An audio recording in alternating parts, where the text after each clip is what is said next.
धारणाएं धारणाएं मान्यताएं या सिद्धांत जीवन का असली स्वभाव नहीं है। मनुष्य जीवन जगत की सर्वश्रेष्ठ कृति है। इसमें असीम संभावनाएं छिपी हुई है। हर मनुष्य में अलग अलग शक्तियों और क्षमताओं का भंडार है। इसका उपयोग न के बराबर हो रहा है या गलत हो रहा है तो इसके पीछे हमारी धारणाएं दोषी है। वास्तव में मानव जाति को धारणाओं और सिद्धांतों के बोझ में इतना ज्यादा दबा दिया है कि वह अपनी असलियत ही भूल गया है। कुछ भ्रांत धारणाएं इस कदर और विस्तृत रूप से में फैली हुई है कि सबको वही जीवन का सत्य लगता है। धारणाओं के बंधन में बंध जाना ही भ्रांत अवस्था है। खास बात यह है कि धारणाओं के सही और गलत होने से मतलब नहीं, धारणाओं के वशीभूत होना ही गलत है, क्योंकि धारणा इंसान के विवेक शून्य बना देती है। इससे मनुष्य के भीतर जितनी विवेक शक्ति है वह निष्क्रिय हो जाती है, जिससे सारा विकास रुक जाता है। जो मनुष्य के पास सर्वश्रेष्ठ उपलब्धि है, जो कुछ सृजन कर सकती है, जो जीवन को श्रेष्ठता की ओर ले जा सकती है, जो हर इंसान को अपनी पहचान दिला सकती है, उसे धारणाओं से दबा देना जीवन की बहुत बड़ी भूल है। लोग अपने हिसाब से धारणाएं और सिद्धांत प्रतिपादित करते रहते हैं, जबकि सबसे बड़ा सत्य यह है कि इस दुनिया में कोई भी व्यक्ति, महापुरुष, गुरु या अन्य ऐसा नहीं है जो किसी और को संपूर्ण दिशा दे सके। हर जीवन का अलग अलग स्वभाव है, उसमें अलग अलग तरह के गुण हैं, अलग अलग शक्तियां व क्षमताएं हैं। कोई भी एक बात सब पर लागू हो ही नहीं सकती। 10 व्यक्तियों के सिर में दर्द है तो बस एक दवा काम नहीं करेगी, लेकिन हम सबको एक दवा देकर ठीक करना चाहते हैं। आखिर धारणाएं बनती क्यों हैं? कोई इंसान जब अपने जीवन में कुछ बहुत अच्छा अनुभव हासिल करता है तो वह अपने तरीके से जीवन के असली आनंद को महसूस करता है। तब वह समझता है कि यही जीवन जीने का सही तरीका है। वह बहुत खुश हो जाता है। वह उस आनंद को सबसे बांटना चाहता है और उस तरीके को सिद्धांत बनाकर जन जन में फैलाने का प्रयास करता है। लोग भी उसकी बातों पर विश्वास करना उचित समझते हैं, लेकिन सवाल यह है कि कितने लोग उस आनंद को प्राप्त कर पाते हैं। भगवान कृष्ण ने गीता में अपने ज्ञान का वर्णन किया। दुनिया में अखंड लोग इस साहित्य को मानते हैं, लेकिन सवाल यह है कि कितने लोग उपलब्ध हो जाएं। दूसरों द्वारा दी गई धारणाओं में सबसे बड़ी भूल होती है कि वह उसका मतलब ही गलत निकाल लेते हैं। किसी की धारणा है कि मूर्ति के सामने बैठकर ध्यान करने से ध्यान अच्छा लगता है, जिसके पीछे उसका लक्ष्य रहा होगा कि एक उद्देश्य मिल जाने से शायद इंसान का मन केंद्रित रहेगा, इधर उधर भटकेगा नहीं। इससे लोगों के विचारों में पवित्रता बनी रहेगी। वे वहां जाकर बुरा नहीं सोच पाएंगे। इससे वह स्थान ऊर्जावान बनेगा, मन को शांति महसूस होगी। देने वाले ने सब कुछ अच्छा समझकर एक धारणा दे दी कि मूर्ति के सामने बैठकर ध्यान करने से ध्यान अच्छा लगता है और जागरण जल्दी फलित होता है। उसके अनुयायियों ने इस बात को माना और रोज मंदिर जाना शुरू कर दिया और इस बात का प्रचार जोरों से शुरू हो गया कि मंदिर जाने से बहुत लाभ होता है, प्रतिदिन मंदिर जाना चाहिए। बात धीरे धीरे इतनी फैली कि भीड़ मंदिर जाने लग गई। भव्य से भव्य मंदिर बनने लगे। जो काम मन पर करना था वह तो सब भूल गए और मूर्तियों पर काम करने लग गए। बड़े बड़े समारोह, मेले यहाँ होने लगे। आपस में होड़ लग गई। जो जितना विशाल आयोजन करता है वह उतना ही बड़ा धर्मात्मा। परमात्मा को पाने का इतना आसान रास्ता मिल गया तो इंसान पीछे क्यों रहता। किसी समझदार ने देखा कि यह तो बड़ा गलत हो रहा है, लोगों में जागृति तो आ नहीं रही है, पता नहीं ये किन कर्म खंडों में पड़ गए हैं। ध्यान के लिए स्थान बनाया था, ध्यान तो अंश मात्र भी नहीं हो रहा है। यह सब मूर्ति की वजह से हो रहा है। शायद मूर्ति नहीं होती तो इतना उपद्रव नहीं होता। उसने लोगों को एक धारणा दे दी कि मूर्ति की पूजा नहीं करनी चाहिए। धारणा देने के पीछे एक ही मकसद रहा होगा कि लोग इस कर्मखंड में नहीं पड़े और स्वयं के चित्त को देख सके, उसमें जागरण आ सके। अब इससे दो समुदाय बन जाए, एक मूर्ति को मानने और एक मूर्ति को नहीं मानने वाला। असली बात से हमारा ध्यान बहुत जल्दी हट जाता है और यह कहाँ से कहाँ पहुँच जाते हैं। यह सिर्फ इसलिए होता है क्योंकि हम दूसरों की धारणाओं को पकड़ लेते हैं। यदि यह बात खुद की उत्पत्ति होती तो मनुष्य कभी नहीं भटकता। हर किसी ने अपने विवेक से कार्य किया होता तो उसका सही परिणाम आता। कुछ लोग ढेर सारे साहित्य का अध्ययन और अनेक व्याख्यानों का श्रवण करके अपने ज्ञान के भंडार को भर लेते हैं। वे समझते हैं मैं अब दुनिया को रास्ता दिखा सकता हूँ। वे इसका प्रयास भी करते हैं, लेकिन वह महत्वपूर्ण रास्ता किसी को दिखाने में सफल नहीं हो पाते। महत्वपूर्ण बात यह है कि जीवन एक खोज है। हर जीवन को अपने बारे में स्वयं जानना होगा कि उसके लिए सही मार्ग क्या है। दूसरों पर निर्भरता को समाप्त करना होगा। इस डर से बाहर आना होगा कि बिना सहारे के आप सही जीवन यात्रा को सही रास्ते पर नहीं ले जा सकते। धारणाएं जीवन यात्रा पर लगा हुआ सबसे बड़ा बंधन है। इसे तोड़ने का साहस करो, तब भी आपकी जीवन यात्रा आपके लिए सबसे उचित रास्ते पर चल जाएगी।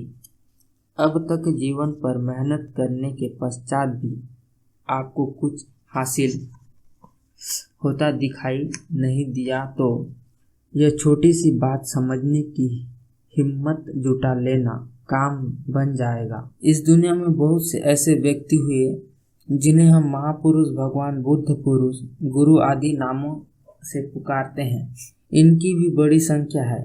क्या आपने देखा कि इनमें से किसी का भी समान मार्ग रहा हो या सबको सबने समान मार्ग बताया हो, या कोई ऐसा हो जिसने हूबहू दूसरे की नकल की हो?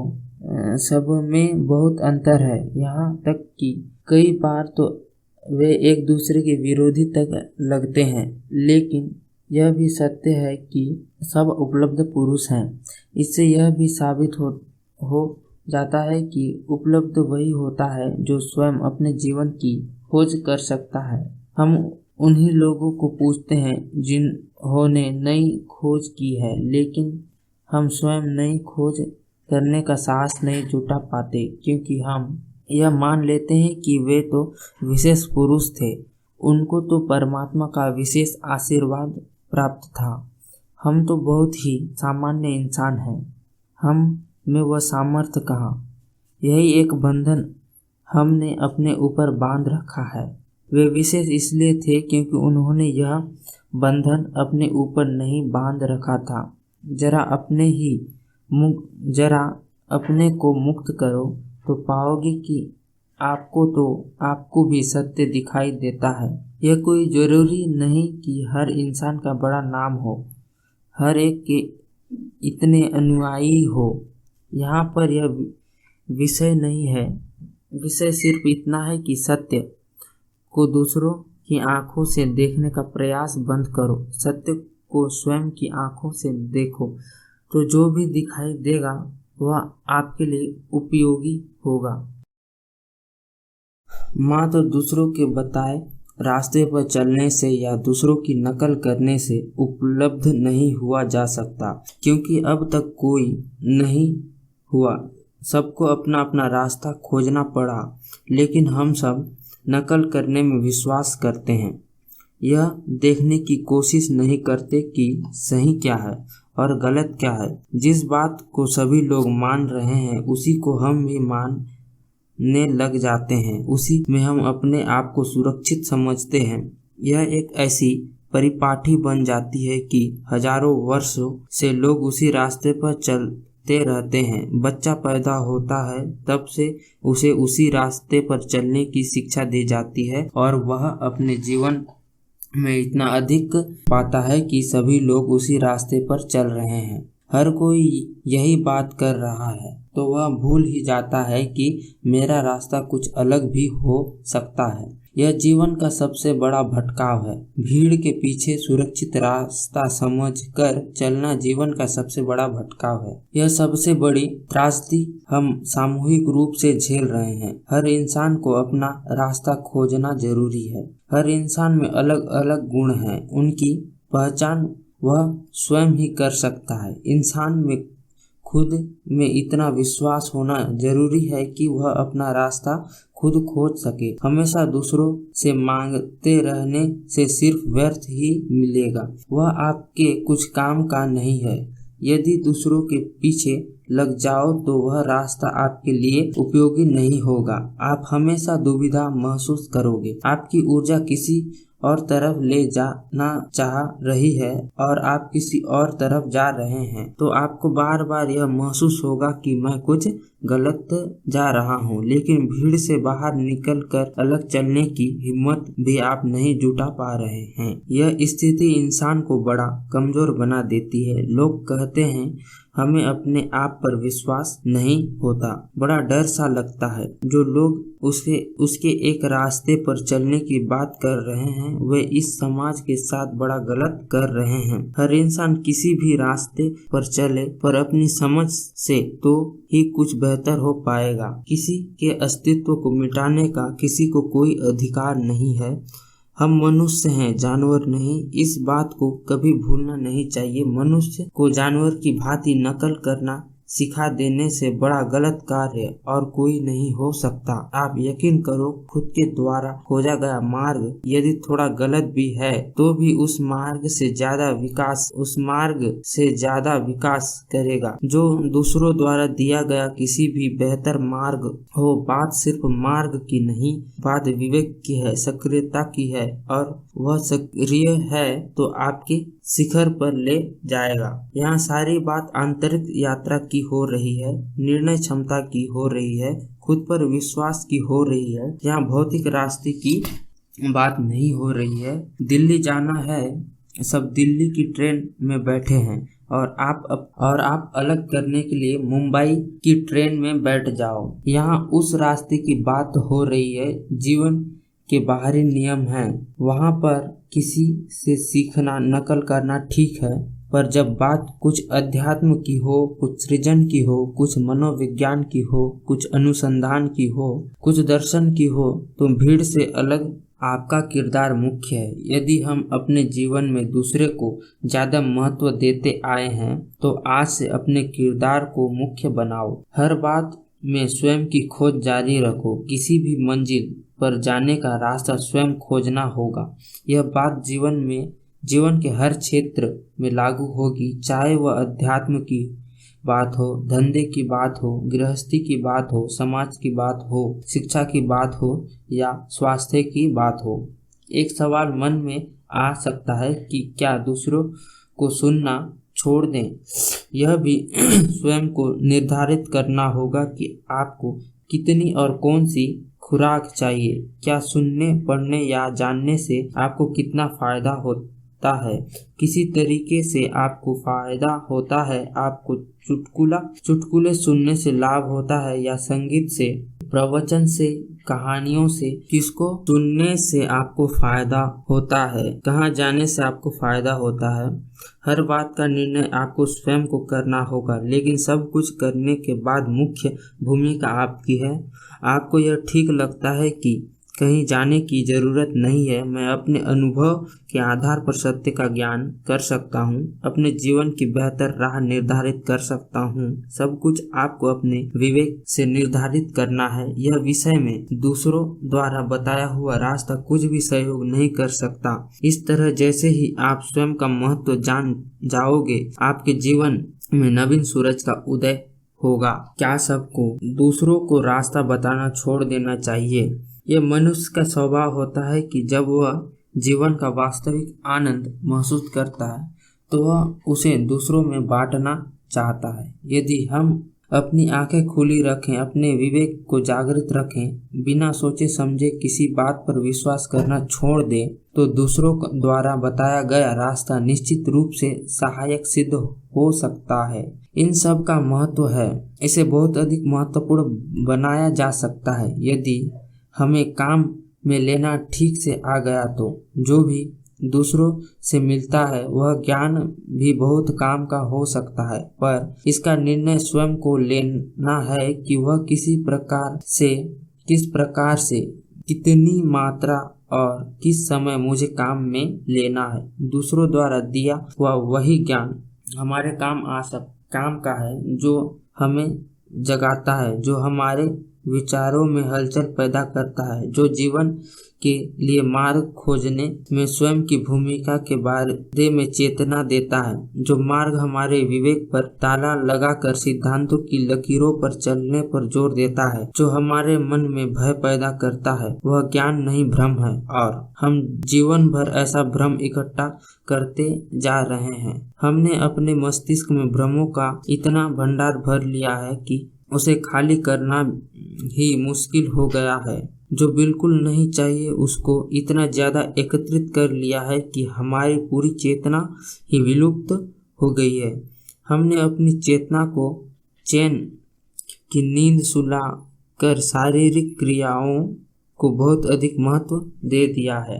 राम राम रटते रहो तर जाओगे, पैदल यात्रा करो तर जाओगे, भूखे रहो तर जाओगे, लौट लौट कर परिक्रमा करो तर जाओगे, पूजा पाठ कर्मखंड और न जाने क्या क्या, यह सब करके कोई यह समझ लेता है कि मैं बहुत धर्म कर लिया है, मैं बहुत आध्यात्मिक हूँ, जो यह एक भ्रांति है। अध्यात्म का संबंध शारीरिक क्रियाओं से हो ही नहीं सकता। अध्यात्म पूर्ण रूप से चेतना से जुड़ा हुआ है, भावनाओं से जुड़ा हुआ है, मन की शुद्धता से जुड़ा हुआ है। यदि किसी क्रिया को करने से चेतना जागृत होती है तो वह सहायक हो सकती है, लेकिन किसी क्रिया को करने से चेतना विलुप्त होती है या हमारे मन में असरहीन होती है, किसी प्रकार की भ्रांति फैलती है, तो ऐसे क्रिया को करना निश्चित रूप से नुकसानदायक है।